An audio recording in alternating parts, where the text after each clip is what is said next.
Bismillahirrahmanirrahim. Alhamdulillahilladzi ja'alanal mu'minin fa'amarna bi'ibadati linakuna minal muttaqin.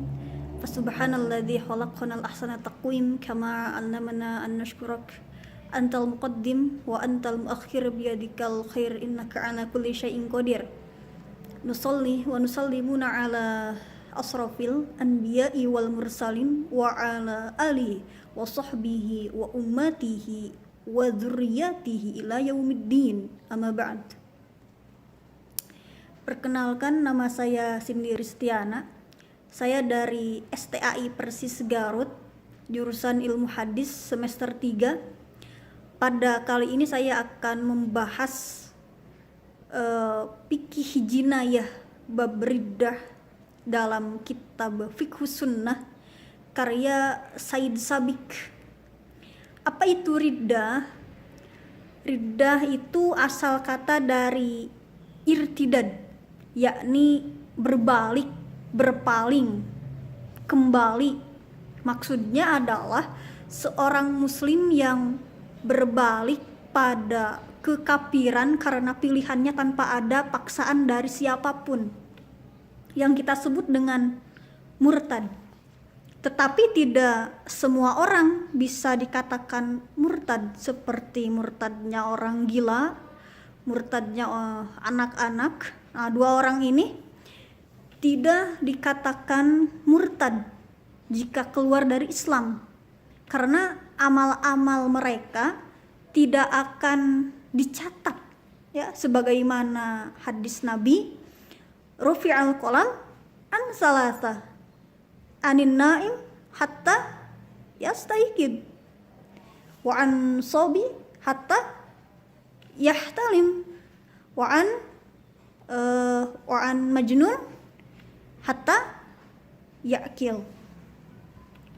Bahwasannya pena pencatat amal itu diangkat dari 3 orang. Pertama, orang yang tidur sampai dia bangun, kemudian anak-anak sampai dia balik, dan yang ketiga adalah orang gila sampai dia sadar atau berakal.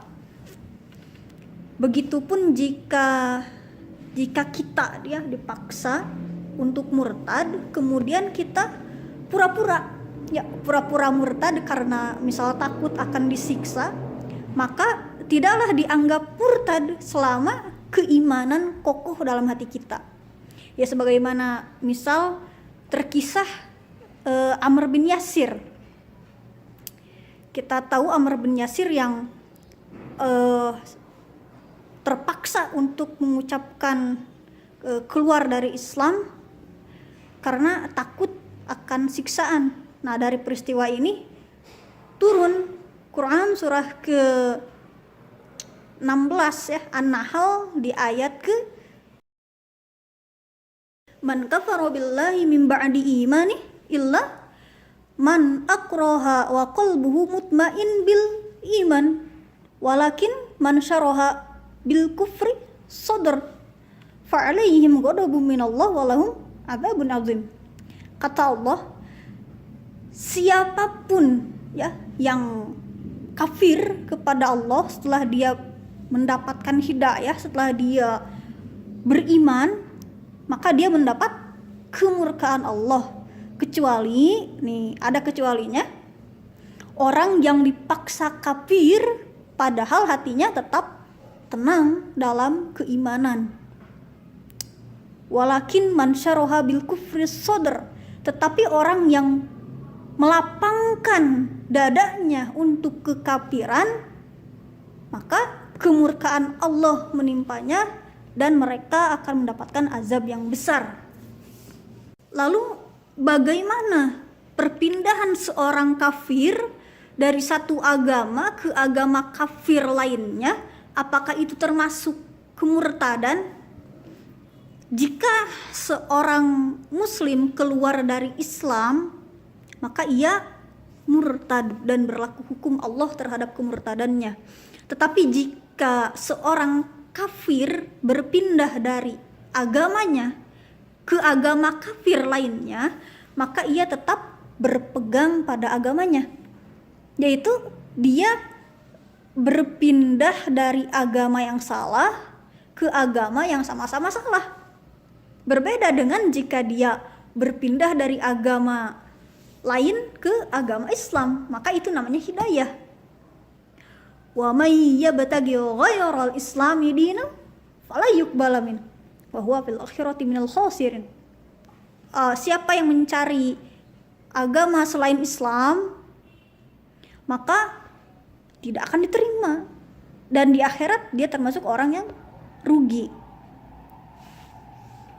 Dan dalam beberapa riwayat hadis, man khalafa dinal muslimin fadribu unuqah. Barang siapa yang agamanya berbeda dengan agama Islam, penggalah kepalanya, bunuhlah dia. Tetapi perlu diingat bahwa bahwa hukuman ini berlaku di negara yang menetapkan hukum syariat Islam secara kafah. Karena itu yang berhak untuk membunuh orang yang murtad adalah pemerintahan atau negara atau penguasa berdasarkan ketetapan dari penguasa. Jika salah satu muslim yang membunuhnya dengan sengaja, maka ia wajib dikenai kisos sekalipun orang yang dibunuh itu salah, kafir. Mengapa demikian? Ya karena hukum Islam tidak kafah diterapkan dalam sistem pemerintahannya. Mengenai masalah ini, Imam Syafi'i memiliki dua pendapat. Pertama, seseorang tidak akan diterima dan diakui agamanya setelah dia berpindah agama, kecuali dengan salah satu dari dua pilihan: kembali kepada Islam atau dikenakan hukuman mati. Nah, pendapat ini juga sejalan dengan beberapa pendapat lainnya seperti Imam Ahmad dalam riwayat hadisnya. Kedua, kata Imam Syafi'i, jika seseorang berpindah dari agama pertama yang dianutnya ke agama lain yang sederajat atau agama lain yang lebih tinggi daripada agama yang pertama, maka agama yang baru yang dianutnya itu diakui. Namun jika dia berpindah pada agama yang lebih rendah daripada agama pertama yang dianutnya, maka agama yang baru dianutnya bisa diakui. Misalnya, seorang yang beragama Yahudi pindah ke agama Nasrani, maka agama yang baru dianutnya, Nasrani, itu diakui. Sebab Yahudi tidak jauh berbeda dengan Nasrani. Keduanya sama, yaitu sama-sama agama samawi. Meskipun ya saat sekarang keduanya sudah mengalami perubahan dan bergeser dari garis yang sebenarnya. Karena itu Islam datang menghapus ajaran yang sudah tidak murni lagi dengan ajaran dan tuntunan dari Allah dan Rasul-Nya. Hal yang sama juga jika seorang Majusi berpindah agama ke Yahudi atau Nasrani, karena dia berpindah menuju agama yang lebih baik daripada agama sebelumnya, maka diperbolehkan berpindah ke agama yang sederajat dengan agama sebelumnya, serta agama barunya itu diakui. Maka berpindah ke agama yang lebih mulia dan tinggi daripada agama sebelumnya tentu lebih diakui. Berarti jika seorang Yahudi atau Nasrani berpindah agama ke Majusi, agama barunya itu tidak akan diakui karena mereka dianggap berpindah kepada agama yang lebih rendah daripada agama yang pertama. Adapun mereka yang menjauhi agama Islam pada hakikatnya tidak keluar dari Islam selama masih meyakini Islam. Jika seorang mengucapkan kalimat yang bermakna kafir, padahal dia tidak ada keinginan dalam hatinya untuk keluar dari Islam, atau jika ada seorang muslim yang melakukan tindakan secara lahiriah ya serupa dengan kafir, namun dia tidak berniat dan tidak bermaksud keluar dari keislamannya, maka dia tidak dihukumi sebagai orang murtad. Sebesar apapun kemaksiatan, dosa dan tindakan pidana yang dilakukan, dia tetap dinyatakan sebagai muslim, sehingga kita tidak boleh mengatakan murtad kepada sembarang orang. Lalu kapan seorang muslim dikatakan kafir? Sesungguhnya seorang muslim tidak dianggap keluar dari Islam dan tidak dihukumi sebagai orang murtad kecuali dalam hatinya itu lapang dengan kekafiran dan ditunjukkan dengan perilakunya. Karena ayatnya itu walakin man syaraha bil kufri sadron. Jika di hatinya itu lapang terhadap kekafiran, Rasulullah mengatakan sesungguhnya setiap perbuatan tergantung pada niatnya, dan setiap orang akan mendapatkan pahala sesuai dengan apa yang diniatkannya. Nah, mengingat apa yang ada dalam hati merupakan sesuatu yang gaib, yang tidak bisa diketahui kecuali oleh Allah, maka harus ada perilaku yang menunjukkan apa yang ada dalam hati seseorang. Mengingat apa yang ada dalam hati merupakan sesuatu yang gaib, yang tidak bisa diketahui kecuali oleh Allah, maka harus ada perilaku yang menunjukkan apa yang ada dalam hati seseorang. Hal ini mendapatkan perhatian khusus dalam Islam, sampai ada riwayat yang mengatakan bahwa Imam Malik pernah berkata, siapa yang melakukan satu perbuatan yang kemungkinan kekafiran mencapai 90%, namun masih terbuka 1% misal untuk beriman, maka tindakan itu harus dipahami bahwa yang bersangkutan masih tetap orang yang beriman selama dalam hatinya tidak berniat bahwa saya keluar dari Islam.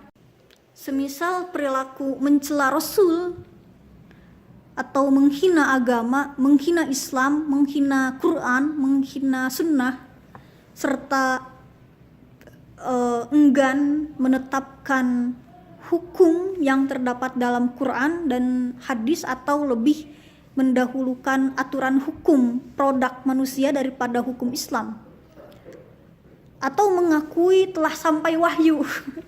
Itu diantara contoh daripada kekafiran. Lalu apa sih hukuman bagi orang yang murtad? Allah telah menyampaikan hukumannya di Quran surah kedua ayat 217. Wa may yartadid minkum an dini fayamut wa huwa kafir fa ulaika habitat a'maluhum fid dunya wal akhirah wa ulaika ashabun nar hum fiha khalidun. Kata Allah, siapapun yang murtad di antara kamu dari agamanya, dari agama Islam, maka dia mati dalam keadaan kekafiran. Lalu apa sih hukuman bagi orang murtad? Allah telah menyampaikan hukumannya itu di Quran surah 2 ayat 217.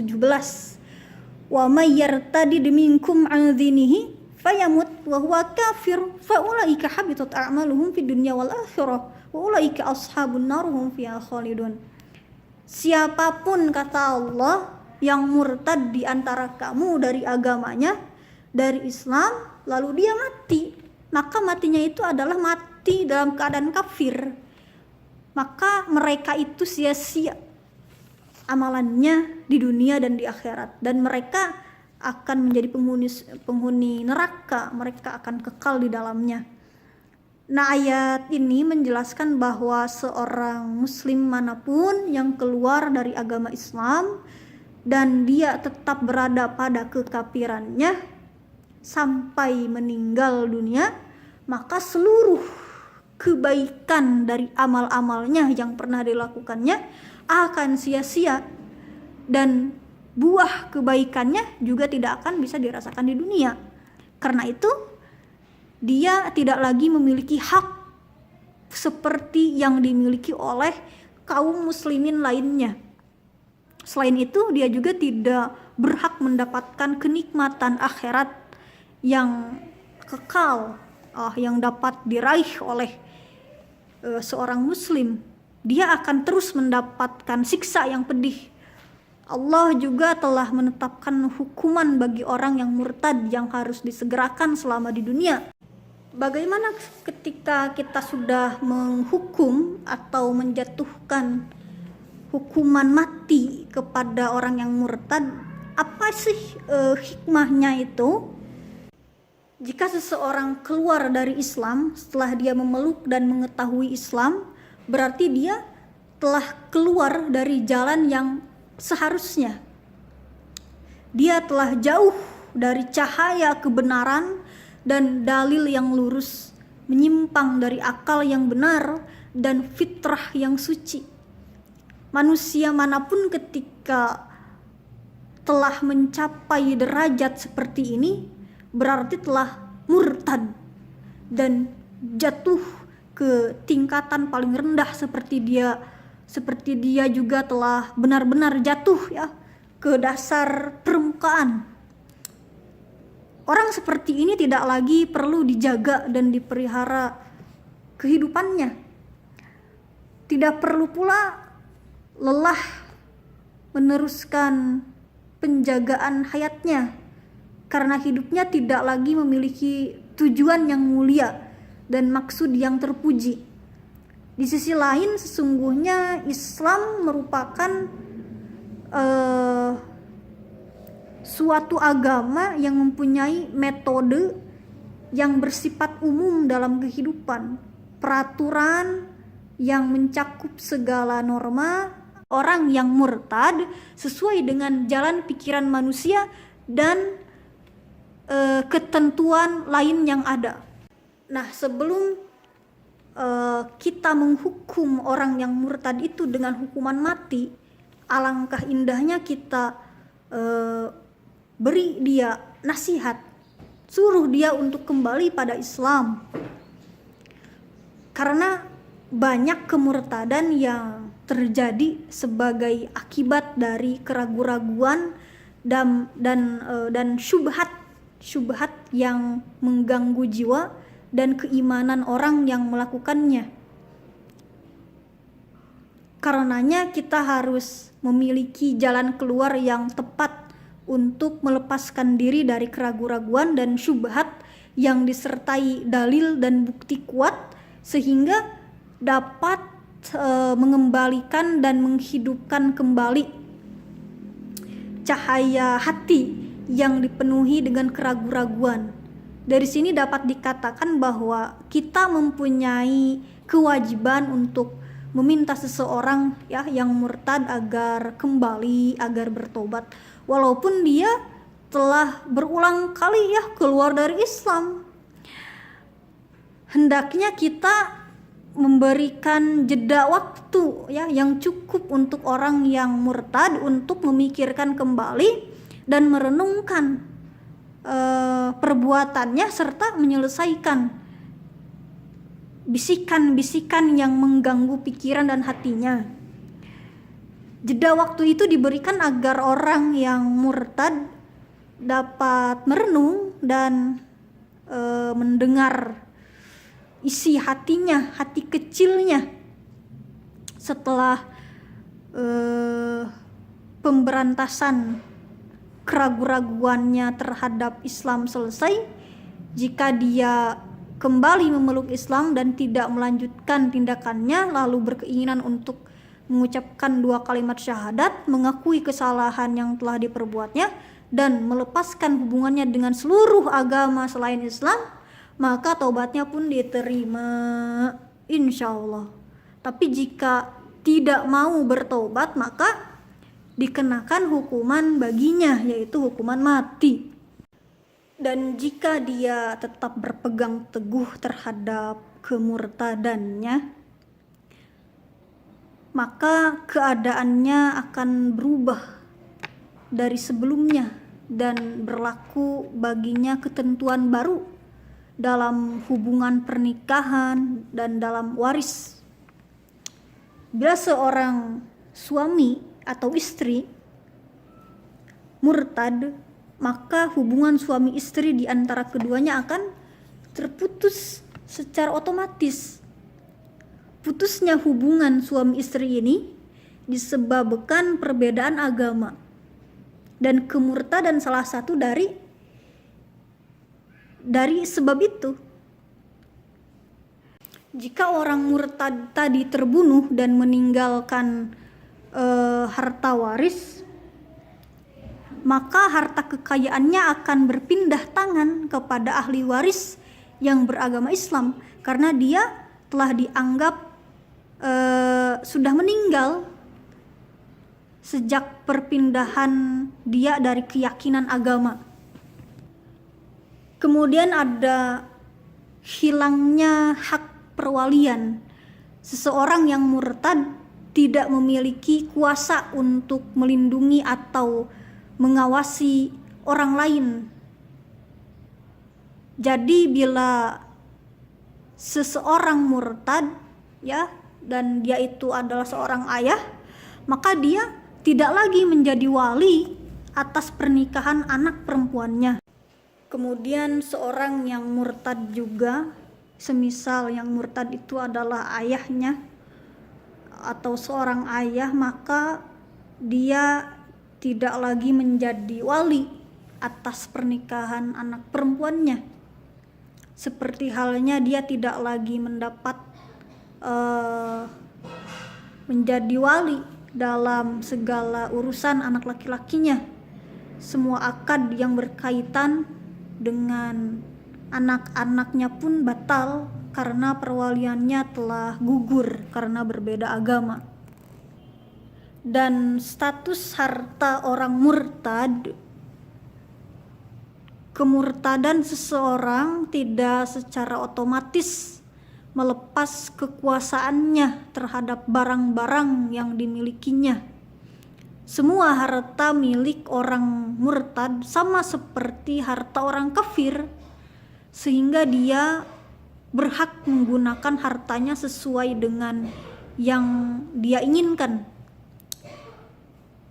Hak kepemilikan akan tetap dimiliki oleh seseorang yang murtad karena agama Islam tidak memberikan hukuman kepada seorang yang murtad kecuali hukuman mati. Seperti hukuman mati sebagaimana hukuman mati pada kisos dan rajam bagi yang berzina.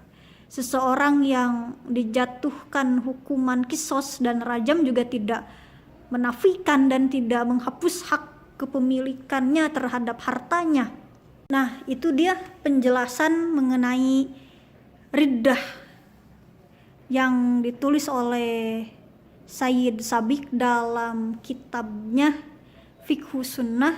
Semoga apa-apa yang saya sampaikan bermanfaat dan bisa dipahami oleh para mustami. Cukup sekian yang bisa saya sampaikan. Billahi taufik wal hidayah. Wassalamualaikum warahmatullahi wabarakatuh.